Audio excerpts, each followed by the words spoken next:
Morning. Okay. So we're on day 2 of 1.6, last day of chapter 1. And it looks like we're adding these together. Doesn't look too bad. Okay. So as you remember yesterday, we did the first 3 problems.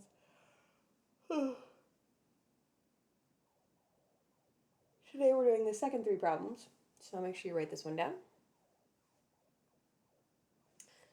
Okay, so we're going to have to find a common denominator here. This is x minus 1, x plus 1. If I factor this one out, let's see, multiplies to get -1, adds to get 0 is 1 and -1.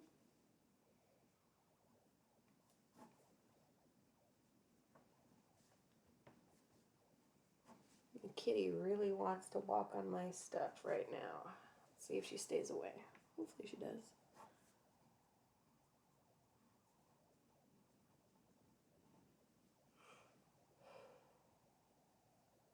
There's a similar problem to this in the homework, maybe even 2, I think. Let's see. Yeah, like 21 and 27. So, I've had a couple people ask me about 21 already. I'm confused about that one. So this is very similar to 21 if you got stuck yesterday. Okay, so if we're finding a common denominator between these two, looks like we just multiply them together. So this one is going to need the x plus 1. This one's going to need the x minus 1.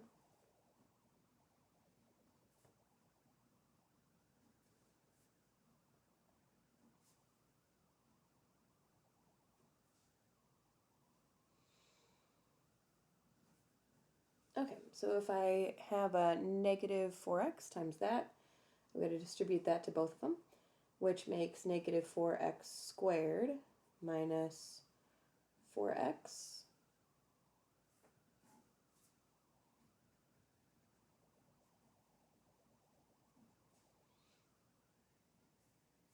And here I've got, what, 4x minus 4?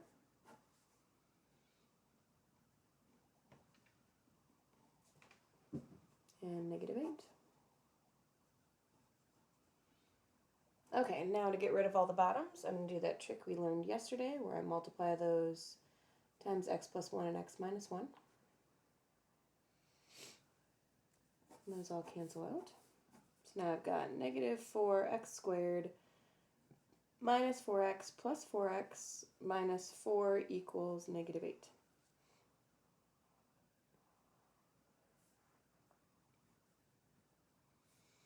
Alright, looks like these 4x's cancel each other out. And this I'm going to add 8 on this side, so I get plus 4.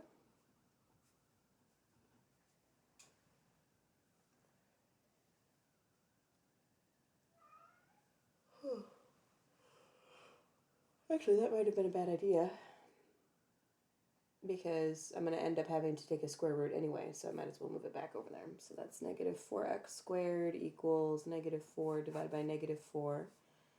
X squared equals 1, square root, x equals positive 1, and x equals -1.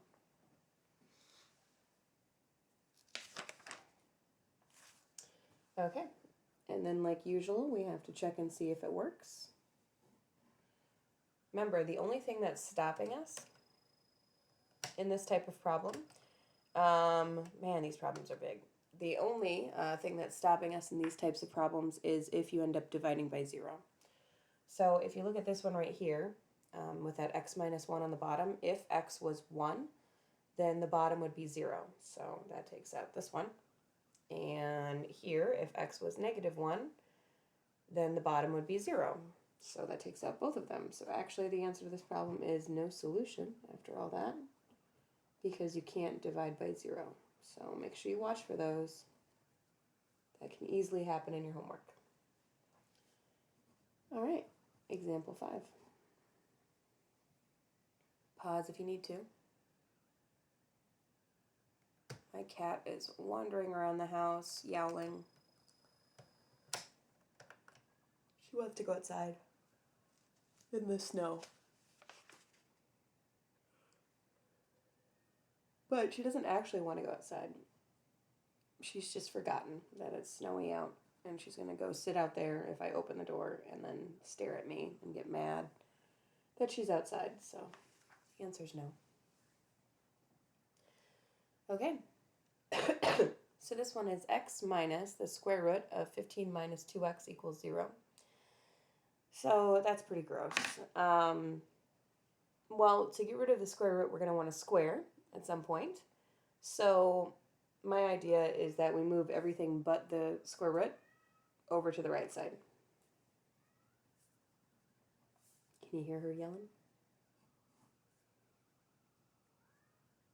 Well, then it looks like we divide by -1.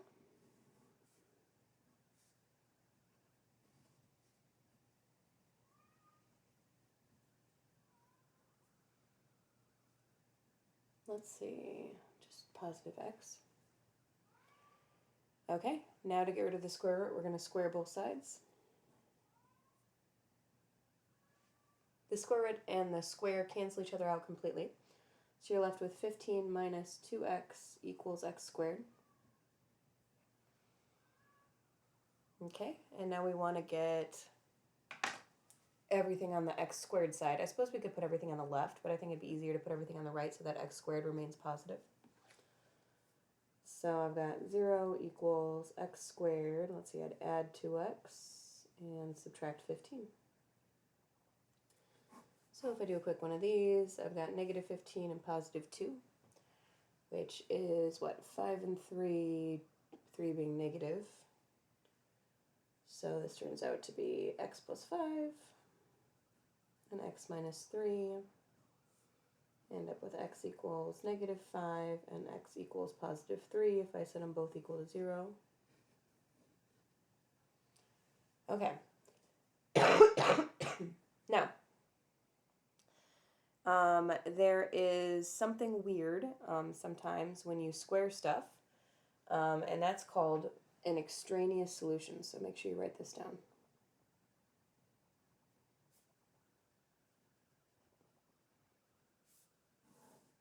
They are extraneous is extra, wrong answers.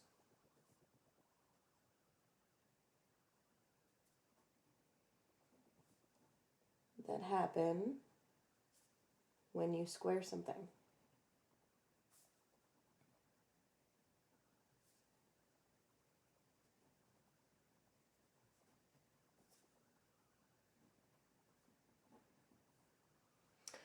Actually, it's not just squaring something. It can be any positive power. So it could be like the fourth power, even power. So it could be a fourth power or a sixth power or an eighth power or a 10th power. Those just don't happen very often. Usually it's squaring something.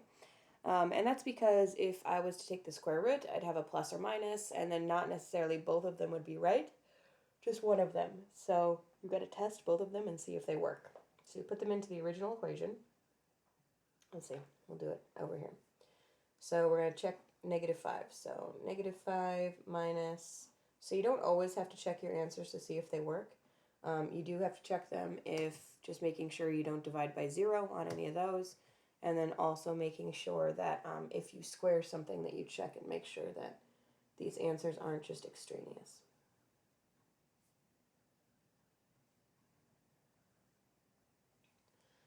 Alright, let's see, -5 minus, what's 15 plus 10 is 25. Okay, and then that'd be -5 minus 5, which actually is -10, not 0.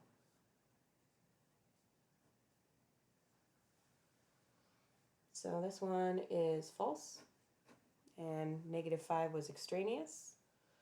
Okay, let's try 3 really quick.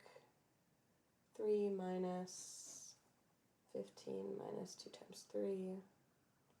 2 times 3 is 6, so that's 3 minus 9. 3 minus 3 is 0 indeed. That one works.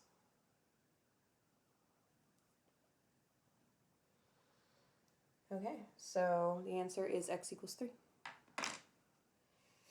Pause it.